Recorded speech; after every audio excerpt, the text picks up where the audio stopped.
ഇതിനാണ് പറയാം over confident എന്ന്. കാരണം ചോക്ലേറ്റ് കേക്കിന് എന്തൊക്കെ ഡെക്കറേഷനുകളുണ്ട്, എന്നിട്ട് ഇതന്നെ വെക്കണം എന്നുള്ള ആ ഒരു നിർബന്ധം. ആദ്യത്തെ രണ്ടെണ്ണം ഇങ്ങനെ തൊട്ടപ്പോക്ക് തൊലി വന്നു വിചാരിച്ച് എല്ലാം ഇതുപോലെ തന്നെ, പക്ഷെ ബാക്കി ഇങ്ങനെ ആക്കിയെടുക്കാൻ വേണ്ടിയിട്ട് 2-3 കൈകൾ തന്നെ വേണ്ടി വന്നിരിക്കുന്നു. പിന്നെ എൻ്റെ നിർബന്ധം പോലെ തന്നെ ഈ കസ്റ്റമർക്കും ഒരു നിർബന്ധമുണ്ട്. ചോക്ലേറ്റ് കേക്കാണ്, നല്ല ചോക്ലേറ്റ് വേണം, പക്ഷേ ചോക്ലേറ്റിൻ്റെ കൈ പൊട്ടുണ്ടാവാനും പാടില്ല. ഇങ്ങനൊരു അവസരത്തിൽ നമ്മൾ എന്ത് ചെയ്യണം എന്ന് വെച്ചാൽ ഡാർക്ക് ചോക്ലേറ്റ് പറ്റി ഒഴിവാക്കിയിട്ട് ഫുള്ളി മിൽക്ക് ചോക്ലേറ്റ് മാത്രം എടുക്കുക. പിന്നെ നമ്മൾ 1-2 സബ്സ്ക്രൈബേഴ്സ് കൂട്ടുകാർ ചോദിച്ചിട്ടുണ്ടായിരുന്നു എവിടെ ഗിവ് ഗിഫ്റ്റ് ചെയ്യുന്നത്. പക്ഷേ ഗിവ് ഗിഫ്റ്റ് ഞാൻ 100K ആവുമ്പോൾ എന്നാണ് പറഞ്ഞിട്ടുണ്ടായിരുന്നത്.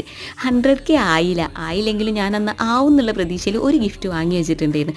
അപ്പോൾ അത് നിങ്ങൾക്ക് കിട്ടാൻ വേണ്ടിയിട്ട് നിങ്ങൾ ചെയ്യേണ്ടത് എന്താണ്, ഈ വീഡിയോക്ക് ഒന്ന് ലൈക്ക് ചെയ്തിട്ട് ഈ വീഡിയോക്ക് എന്തെങ്കിലും ഒരു കമൻറ്റ് ചെയ്തോളൂ. അപ്പോൾ ഈ വീഡിയോക്ക് ഒരു 1K കമൻറ്റ് ആയി കഴിഞ്ഞിട്ടുണ്ടെങ്കിൽ ഇതിൽ നമ്മളൊരു വിന്നറെ സെലക്ട് ചെയ്യും. ആ വിന്നർക്കുള്ളതാണ് ആ ഗിഫ്റ്റ്. പിന്നെ ആ ആൾ നമ്മളെ സബ്സ്ക്രൈബർ കൂടി ആവണമെന്ന് പ്രത്യേകം പറയേണ്ടതില്ലല്ലോ. പിന്നെ ചോക്ലേറ്റ് കേക്കിന് എളുപ്പത്തിൽ ചെയ്യാൻ പറ്റുന്നത് ചെയ്ത് ഞാൻ നല്ല ക്യൂട്ടായിട്ടുള്ള ഒരു അടിപൊളി ഡിസൈൻ നമ്മൾ ചെയ്തിട്ടുണ്ട്. അപ്പോൾ ഓക്കേയുടെ അടുത്ത വീഡിയോ ആയിട്ട് കാണാം. പറഞ്ഞു.